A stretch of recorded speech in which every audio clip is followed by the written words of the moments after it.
Hi മക്കളെ, welcome back to Xylem learning. Faisal സാറാണ്. Yes, നമ്മുടെ ക്രിസ്മസ് എക്സാമിനേഷനിലേക്കാണ് ഇനി നമ്മൾ പോയിക്കൊണ്ടിരിക്കുന്നത്. നമ്മുടെ ഓണം എക്സാം ഒക്കെ കംപ്ലീറ്റ് ചെയ്തു. ഇനി നമ്മൾ ക്രിസ്മസ് എക്സാമിനേഷനിലെ പ്രിപ്പറേഷൻ ആണ് നമ്മൾ ചെയ്തുകൊണ്ടിരിക്കുന്നത്. ഇതേ സമയം ക്രിസ്മസ് എക്സാം പഠിക്കുന്ന അതേ സമയത്ത് തന്നെ നമ്മൾ ഏറ്റവും കൂടുതൽ ഇമ്പോർട്ടൻസ് കൊടുക്കുന്നത് നമ്മുടെ SSLC എക്സാം. കാരണം ഈ ക്രിസ്മസ് എക്സാം ഒക്കെ കഴിയുക എന്ന് പറയുന്നത് എന്ന് പറയുന്ന സമയം കൊണ്ട് അവിടേക്ക് എത്തും. അത് കഴിഞ്ഞ് നേരെ SSLC എക്സാമിലേക്ക് എത്തും. സോ അങ്ങനെയാണെന്നുണ്ടെങ്കിൽ നമ്മുടെ 4ാമത്തെ ചാപ്റ്റർ ആയിട്ടില്ല landscape analysis through the map എന്ന് പറയുന്ന ഭൂതല വിശകലനം ഭൂപടങ്ങളിലൂടെ എന്ന് പറയുന്ന ചാപ്റ്റർ. ഈ ചാപ്റ്റർ നമ്മുടെ SSLC എക്സാമിനേഷനും അതുപോലെ തന്നെ ക്രിസ്മസ് എക്സാമിനേഷനും എല്ലാം റിപ്പീറ്റ് ചെയ്ത് ചോദിക്കുന്ന ഒരു ചോദ്യമാണ് ഗ്രിഡ് റെഫറൻസ് എന്ന് പറയുന്നത്. ഈ ഗ്രിഡ് റെഫറൻസ് പല ആളുകൾക്കും ഭയങ്കരമായിട്ടൊരു കൺഫ്യൂഷൻ ഉണ്ടാക്കുന്നതാണ്. ഇന്ന് ഞാനത് ഈസി ആക്കിയിട്ട് നിങ്ങളെ പഠിപ്പിച്ചു തരാം. മക്കളെ റെഡി ആണല്ലോടാ? യെസ്, അങ്ങനെയാണെങ്കിൽ നമ്മൾ മനസ്സിലാക്കി വെക്കുക എന്താണ് ഗ്രിഡുകൾ എന്നുള്ളത് ജസ്റ്റ് ഒന്ന് അറിഞ്ഞു വെക്കുക.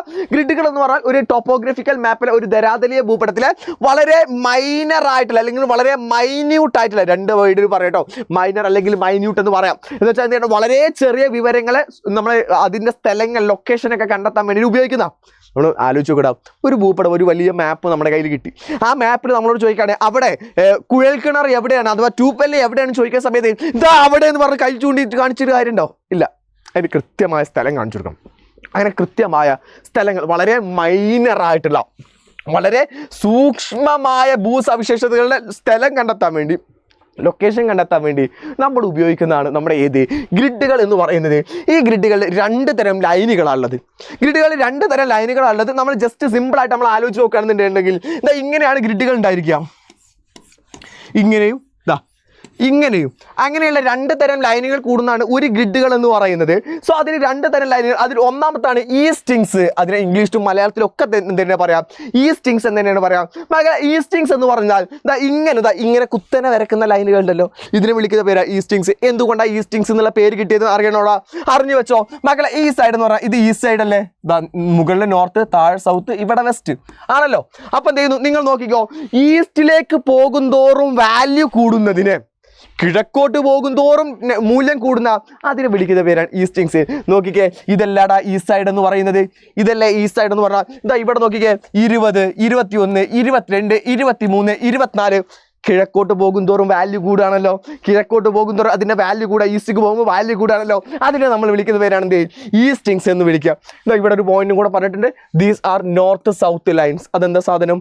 അത് തെക്ക് വടക്ക് രേഖകളാണെന്ന് പറഞ്ഞാൽ നോർത്ത് സൗത്ത് മുകളിൽ താഴോട്ടാണെന്നാണ് പറഞ്ഞത്. സിമ്പിളാണ്. സോ ഈസ്റ്റിലേക്ക് പോകുമ്പോൾ വാല്യൂ കൂടുന്നതിനെ വിളിക്കുന്ന പേരാണെന്ത് നമ്മുടെ ഈസ്റ്റിങ്സ് എന്ന് വിളിക്കും. അതേസമയം രണ്ടാമത്താണ് നോർത്തിങ്സ്. പറഞ്ഞാൽ നമ്മളിങ്ങനെ വെളങ്ങനെ വരയ്ക്കുന്ന രേഖയെ വിളിക്കുന്ന പേരാണെന്ത് നോർത്തിങ്സ് എന്ന് പറയുന്നത്. അതിൻ്റെ നിങ്ങൾ ആലോചിച്ച് നോക്കുക, നോർത്ത് എന്ന് പറഞ്ഞാൽ മുകളിലല്ലേ നോർത്ത്. അപ്പം നോർത്തിലേക്ക് മുകളിലോട്ട് പോകും തോറും വാല്യൂ കൂടുന്നു. നോക്ക്, 11, 12, 13, 14 മുകളിലോട്ട് പോകുമ്പോൾ എന്ത് ചെയ്യുന്നു? വാല്യൂ കൂടുന്നു. അപ്പോൾ ഈസ്റ്റിക്ക് പോകുമ്പോൾ വാല്യൂ കൂടുന്നതിനെ ഈസ്റ്റിങ്സ് എന്നും നോർത്തിലേക്ക് പോകുമ്പോൾ വാല്യൂ കൂടുന്നതിനെ നോർത്തിങ്സ് എന്ന് വിളിക്കുന്നു. അങ്ങനെ ഇത് രണ്ടും കൂടെ കൂട്ടി യോജിക്കുന്ന സ്ഥലത്ത് നമ്മൾ വിളിക്കുന്ന പേരാണ് ഗ്രിഡുകൾ. ഇങ്ങനെ രണ്ടും കൂടെ കൂട്ടി യോജിക്കുന്ന എന്ന് വെച്ചാൽ ഒരു സ്ക്വയർ ഉണ്ടാവില്ലേ, ഒരു സ്ക്വയർ. ഈ സ്ക്വയറിനെ വിളിക്കുന്ന പേരാണ് ഇത് ഗ്രിഡുകൾ അല്ലെങ്കിൽ ഗ്രിഡ് റെഫറൻസ് എന്ന് വിളിക്കും. പരീക്ഷയ്ക്ക് ക്വസ്റ്റ്യൻ ചോദിക്കൽ ഇങ്ങനെയായിരിക്കും. പരീക്ഷയ്ക്ക് 2 തരത്തിലുള്ള ഗ്രിഡ് റെഫറൻസ് ആണ് പരീക്ഷയ്ക്ക് ക്വസ്റ്റ്യൻ ചോദിക്കുക. ഒന്ന് 4 അക്ക ഗ്രിഡ് റെഫറൻസ്, 2 6 അക്ക ഗ്രിഡ് റെഫറൻസ്. 6 ഫിഗർ ഗ്രിഡ് റെഫറൻസും അതുപോലെ 4 ഫിഗർ ഗ്രിഡ് റെഫറൻസും. അതിൽ നമ്മൾ ഇന്ന് ആദ്യം പഠിക്കാൻ പോകുന്നത് 4 അക്ക ഗ്രിഡ് റെഫറൻസ് എന്താണ് മക്കളെ. 4 അക്ക ഗ്രിഡ് റെഫറൻസ് നോക്കുന്ന സമയത്ത് ക്വസ്റ്റ്യൻ ഇങ്ങനെയായിരിക്കും ഉണ്ടായിരിക്കുക. Find out the location of settlements and the graveyard in the given using grid 4 figure grid reference. 4 അക്ക ഗ്രിഡ് റെഫറൻസ് പ്രകാരം നമ്മളോട് എന്ത് ചെയ്യുന്നു? ഈ ഗ്രേവ്യാർഡിനെയും സെറ്റിൽമെന്റിനെയും ലൊക്കേഷൻ കാണാനാണ് പറഞ്ഞത്. സിമ്പിളാണ്.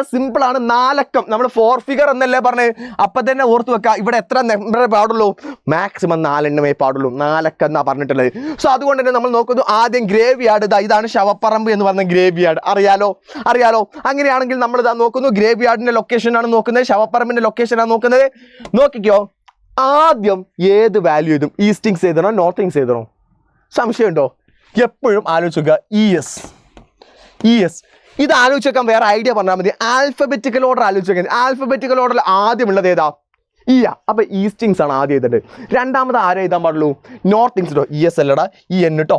ഞാൻ മാറിയതാ, സൗത്ത് ലെവലിൽ മാറിയതോ EN. അഥവാ നമ്മൾ എന്താണ് ആദ്യം ഈസ്റ്റിങ്സ് എഴുതുന്നു, പിന്നെ നമ്മൾ എഴുതുന്നു നോർത്തിങ്സ് ആണ്. ഇത് രണ്ടുമാണ് നമ്മൾ എഴുതേണ്ടത്. അവിടെ നമ്മൾ ശ്രദ്ധിക്കുക. ഇവിടെ നോക്കിക്കോ, ഗ്രേവ്യാർഡ്. ഗ്രേവ്യാർഡിന്റെ ഈസ്റ്റിങ്സ് എന്ന് പറഞ്ഞാൽ നോക്കിക്കടാ, 22ന്റെയും 23ന്റെയും ഇടയിലല്ലേ ഗ്രേവ്യാർഡ് കിടക്കുന്നത്? അപ്പോൾ ഏതെഴുതുക? 22-ൻ്റെ 23-ൻ്റെ ഇടയിലായതുകൊണ്ട് സംശയം വേണ്ട. അതിൽ ഏറ്റവും ചെറിയ നമ്പർ ഏതാ നോക്കുക. ഏറ്റവും ചെറിയ നമ്പർ ഏതാ? 22. നമ്മൾ എഴുതുന്നു 22 എഴുതി. ദെൻ അടുത്ത് നമ്മൾ നോർത്തിങ്സ് നോക്കുന്നു. നോർത്തിങ്സ് നോക്കുന്ന സമയത്ത് 77-ൻ്റെയും 78-ൻ്റെയും ഇടയിലാ. അവിടെയും നമ്മൾ ചെറിയ നമ്പർ നോക്കുന്നു. ഏതാണ്? 77, 77. ആൻസറായി. ഇപ്പം ഇതിൽ ചില ആൾക്കാർക്ക് സംശയം വരും, സാറേ ഞങ്ങളിവിടെ ഒരു കോമ ഇടട്ടെ? വേണ്ട. ഞങ്ങളിവിടെ ഒരു സ്പേസ് ഇടട്ടെ? വേണ്ട. ഞങ്ങളിവിടെ ഒരു കുത്തിടട്ടെ? വേണ്ട. ഇതിൻ്റെ ഒന്നും ആവശ്യമില്ല. നിങ്ങൾ ജസ്റ്റ് നമ്പർ മാത്രം എഴുതി വെച്ചാൽ മതി. സാറിന് മനസ്സിലാവും അത് ഈസ്റ്റിങ്സ് ആണ്, മറ്റേത് നോർത്തിങ്സ് ആണല്ലോ. സാറിന് മനസ്സിലാവും. നിങ്ങൾ പറഞ്ഞു കൊടുക്കേണ്ട ആവശ്യമൊന്നുമില്ല കേട്ടോ. അങ്ങനെ ആ സമയം നമ്മുടെ സെറ്റിൽമെൻറ്റ്സ് ഇതാണല്ലോ സെറ്റിൽമെൻറ്റ്സ്. ഇതിൻ്റെ ലൊക്കേഷൻ നോക്കാം. അതുപോലെ നമ്മുടെ താമസ സ്ഥലത്തിൻ്റെ പാർപ്പിടത്തിൻ്റെ ലൊക്കേഷൻ നോക്കുകയാണെങ്കിൽ 23-ൻ്റെയും 24-ൻ്റെയും ഇടയിലാണ്. അപ്പോൾ ഏത് എഴുതണം? 24 എന്ന് എഴുതണം. അതുപോലെ തന്നെ 77-ൻ്റെയും 78-ൻ്റെയും ഇടയിലാണ്. ഏത് എഴുതണം? 77 എന്ന് എഴുതണം. കഴിഞ്ഞു. അതിൻ്റെ ആൻസറായി. ഇത്ര സിമ്പിളായിട്ട് എഴുതിയാൽ ഇതിനൊരു മാർക്ക്, ഇതിനൊരു മാർക്ക്. സിമ്പിളായിട്ട് 2 മാർക്ക് കിട്ടിയോ? അതേപോലെ 2 മാർക്ക് ചോദിക്കുന്നതാണ് നമ്മുടെ 6 figure grid reference. 6 grid reference. 6 grid reference പറഞ്ഞാൽ വളരെ ചെറിയ ഒരു ഭൂപടത്തിലെ വളരെ ചെറിയ കാര്യങ്ങളുടെ സ്ഥലം കാണാനാണ്. ഉദാഹരണത്തിന് കുഴൽക്കിണർ, ട്യൂബെല്ല് വളരെ ചെറുതല്ലേ? ഈ വളരെ ചെറുതായിട്ട് ഉദാഹരണം ഇതാണ് ട്യൂബെല്ല്. ഈ കുഴൽക്കിണറിൻ്റെ 6 ഗ്രിഡ് റെഫറൻസ് കാണണമെങ്കിൽ ചെയ്യേണ്ട കാര്യം ഞാൻ ആദ്യമേ പറഞ്ഞുതരാം. 6 ഗ്രിഡ് റെഫറൻസ് കാണാൻ വേണ്ടി ഒരു ബുദ്ധിമുട്ടില്ല. വളരെ എളുപ്പം തന്നെയാണ്. നമ്മൾ ഈ പഠിച്ച അതേ രീതിയിൽ തന്നെ ചെയ്യാനുള്ളത്. പക്ഷെ ഒന്ന് ശ്രദ്ധിച്ചോണ്ടുണ്ടു. നമ്മൾ ആദ്യം ഈ കുഴൽക്കിണറിൻ്റെ 4 ഗ്രിഡ് റെഫറൻസ് കാണും. ആദ്യം ഈസ്റ്റിങ്സ് ആണല്ലോ വേണ്ടത്. യെസ്, ഈസ്റ്റിങ്സ് നോക്കുന്ന സമയത്ത് 15-ൻ്റെയും 16-ൻ്റെയും ഇടയിലാണ്. അപ്പം നമ്മൾ എഴുതുന്നു 15. അല്ലേ? ചെറിയ നമ്പർ ഇടണം എന്നല്ലേ ഞാൻ പറഞ്ഞിട്ടില്ലേ? 15 എന്ന് എഴുതുന്നു. എന്നിട്ട് അടുത്ത കാര്യമാണ് വളരെ ഇമ്പോർട്ടൻ്റ്. ഈ 15-ൻ്റെയും 16-ൻ്റെയും ഇടയിൽ ഈക്വലായിട്ട് തുല്യമായിട്ട് 10 പീസുകളാക്കിയിട്ട് മാറ്റുന്നു. ഇതിനെ 10 തുല്യമായിട്ടുള്ള പീസുകളാക്കിയിട്ട് മാറ്റുന്നു. ഇതാ ഇവിടെ 5 ഉണ്ടാവും. നിങ്ങൾക്ക് ഒന്നും കൂടെ കാണാൻ വേണ്ടി ഈ ഒരു കഷ്ണം മാത്രം വലുതാക്കിയിട്ട് അങ്ങോട്ട് വെച്ചിട്ടുണ്ട്. അത് 10 പീസുകളാക്കിയിട്ട് മാറ്റിയതാ. ഇവിടെ നമ്മൾ നമ്പർ എടുക്കുന്നു 1, 2, 3, 4, 5, 6, 7, 8, 9 അല്ലേ? 10 ആയി. അപ്പോൾ നോക്കുന്ന സമയത്ത് ഇത് ഏകദേശം ഏതിൻ്റെ ഇടയിലാണ്? 5-ൻ്റെ നേരെ മുകളിലാണ്. നമ്മൾ നമ്പർ കൊടുക്കുന്നു 5. ഇവിടെ കൊടുക്കുന്നു 5. കഴിഞ്ഞിട്ടില്ല. അടുത്ത നമ്മൾ എന്ത് ചെയ്യണം? ഈസ്റ്റിങ്സ് കഴിഞ്ഞാൽ നോർത്തിങ്സ് നോക്കണം. നോർത്തിങ്സ് 76-ൻ്റെയും 77-ൻ്റെയും ഇടയിലാണ്. ഏത് വാല്യൂ എഴുതണം? 77. 77 അല്ല, 76 എന്ന് എഴുതണം. 76 എഴുതുന്നു. അത് കഴിഞ്ഞിട്ട് അവിടെയും നമ്മൾ തുല്യമായിട്ട് 10 പീസുകളാക്കിയിട്ട് മാറ്റുന്നു. 10 തുല്യമായിട്ടുള്ള പീസുകളാക്കിയിട്ട് മാറ്റി 10 പീസുകളാക്കുന്ന സമയത്ത് ഇവിടെ ആക്കി. ഇവിടുന്ന് നമ്പർ എടുക്കുന്നു 1, 2, 3, 4, 5, 6, 7, 8, 9. ഇവിടെ നമ്മൾ നോക്കുന്ന സമയത്ത് ഒരു 5-ൻ്റെയും 6-ൻ്റെയും ഒക്കെ ഇടയിലാണ്. വേണമെങ്കിൽ നമുക്ക് 5 കൊടുക്കാം, അല്ലെങ്കിൽ നമുക്ക് എന്ത് ചെയ്യാം? ഒന്നും കൂടെ അടുത്ത് കിടക്കുന്ന 6 ആണ്, 6 കൊടുക്കാം. സോ മക്കളെ, അപ്പം നിങ്ങൾക്കൊരു സംശയം വരും. ആ വരുന്ന സാധനമാണ് സ്ഥിരമായിട്ട് എന്നോട് എല്ലാ മക്കളും ചോദിക്കുന്ന സാധനമാണ്.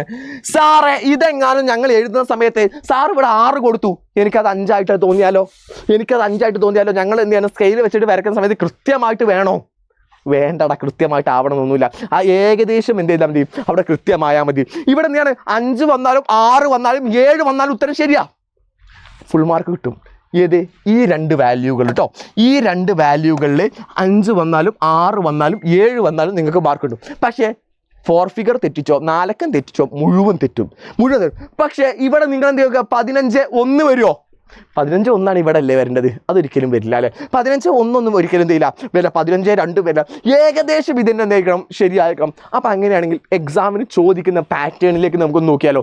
എക്സാമിന് ചോദിക്കുന്ന പാറ്റേണിലേക്ക് നമുക്ക് എന്ത് ചെയ്യാം? നോക്കാം. എക്സാമിന് ഇങ്ങനൊരു മാപ്പായിരിക്കും മാപ്പ് തന്നിട്ട് നിങ്ങളോട് ഇതിൽ 4 ഗ്രിഡ് റെഫറൻസ് കാണാൻ പറഞ്ഞു. ഏതിൻ്റെയെന്നറിയോ? നമ്മുടെ ചർച്ചിൻ്റെ എന്ന് വെച്ചാൽ ക്രിസ്ത്യൻ പള്ളിയുടെ 4 ഗ്രിഡ് റെഫറൻസ് കാണാൻ പറഞ്ഞു. അതിൽ ആദ്യം നമുക്ക് ഏതറിയണം? ക്രിസ്ത്യൻ പള്ളി ഏതാണെന്ന് അറിയണം. മക്കളെ, ഏതാണ് ക്രിസ്ത്യൻ പള്ളി? ഈ കാണുന്ന ക്രിസ്ത്യൻ പള്ളിയുടെ 4 ഗ്രിഡ് റെഫറൻസ് കാണാൻ വേണ്ടി ആദ്യം ചെയ്യേണ്ട കാര്യം എളുപ്പം അല്ലേ? നമ്മളിവിടെ എഴുതി വെക്കുന്നു ചർച്ച്. അത് കാണുന്നില്ലേടാ? ഞാൻ വേറെ കളർ യൂസ് ചെയ്യട്ടോ. ചർച്ച് എന്ന് എഴുതി വെക്കും. ചർച്ച് എഴുതി വെച്ചതിന് ശേഷം നമ്മൾ നോക്കുന്നു 84-ൻ്റെയും 85-ൻ്റെയും ഇടയിലാണ് ഈസ്റ്റിങ്. ആദ്യം ഏതാ നോക്കേണ്ടത്? ഈസ്റ്റിങ്സ് അല്ലേ നോക്കേണ്ടത്? 84-ൻ്റെയും 85-ൻ്റെയും ഇടയിലാണ്. ഏത് എഴുതുന്നു? 84. കഴിഞ്ഞോ? ഇല്ല. അടുത്ത നോർത്തിങ്സ് എഴുതണം. 36-ൻ്റെയും 37-ൻ്റെയും ഇടയിലാണ്. ഏത് എഴുതണം? 36. അപ്പം 4 അക്കം കാണാൻ ഇനി ബുദ്ധിമുട്ടില്ലല്ലോ. 6 അക്കം കാണാനായിരിക്കും സംശയം ഉണ്ടാവും അല്ലേ? 6 അക്കം ഞാൻ കാണിച്ചു തരാം. 6 അക്കം നമ്മളിതാ അപ്പോൾ ഈ കിണറിൻ്റെ 6 അക്കം കാണാം. ഇവിടെ കാണുന്ന ഈ കിണറിൻ്റെ 6 അക്കം കാണാം. 6 അക്കം കാണുന്ന സമയത്ത് ഞാൻ നിങ്ങളോട് പറഞ്ഞു, ആദ്യം നമ്മൾ എന്ത് ചെയ്യുന്നു? പതിവ് പോലെ തന്നെ ഇവിടെ ഞാൻ എഴുതി വെക്കാം കേട്ടോ. ഇവിടെ ഞാൻ ഇപ്പുറത്ത് എഴുതാം. ഇവിടെ വേണ്ട അല്ലേ? നിങ്ങൾക്ക് കാണൂല. ഇവിടെ ഞാൻ എഴുതി തരാം. വെല്ല്. കിണറിന്റെ ആറക്കമാണ് നമ്മൾ കാണുന്നത്. കിണറിന്റെ നോക്കിക്കോ എന്ത് ചെയ്യണം എന്നുള്ളത്. ആദ്യം അതിന്റെ 4 അക്കം കാണുന്ന പോലെ തന്നെ ചെയ്യുന്നു. ഈസ്റ്റിങ്സ് നോക്കുന്നു. 83ന്റെയും 84ന്റെയും ഇടയിലാ ഏതാ എഴുതേണ്ടത്? 83 എഴുതുന്നു.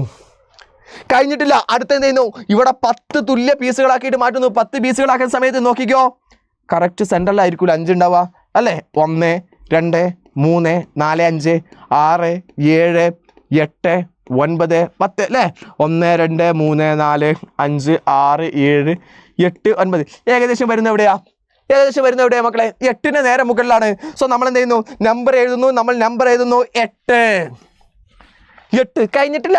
അവന് എന്ത് ചെയ്യണം? ഈ നോർത്തിങ്സ് നോക്കണം. നോർത്തിങ്സ് നമ്മൾ നോക്കുന്നു. നോർത്തിങ്സ് നോക്കാൻ വേണ്ടി ഇവിടെ എഴുതുന്നു 35ന്റെയും 36ന്റെയും ഇടയില. അപ്പോൾ ഏതാ എഴുതേണ്ടത് മക്കളെ? നമ്മൾ 35 എഴുതുന്നു.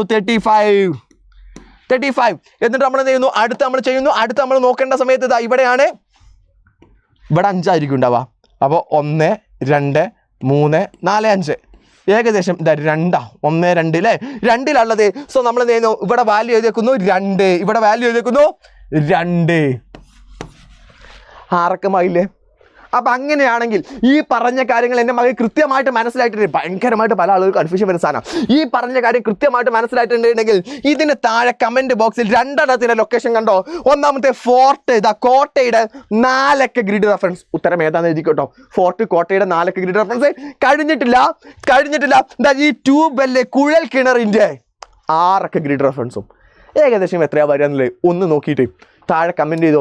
ഇതുപോലത്തെ വീഡിയോകൾക്ക് വേണ്ടിയിട്ട് ഈ ചാനൽ ഒന്ന് സബ്സ്ക്രൈബ് ചെയ്യാം. പിന്നെ ഈ ചാപ്റ്ററിൻ്റെ കംപ്ലീറ്റ് ലൈവുമായിട്ടൊക്കെ നമ്മൾ വരുന്നുണ്ട്. അവിടെ നമ്മൾ അടിപൊളിയായിട്ട് ഇതിൻ്റെ ബാക്കിയൊക്കെ പഠിക്കും. സോ മക്കളെ നമുക്ക് അവിടെ കാണാടാ.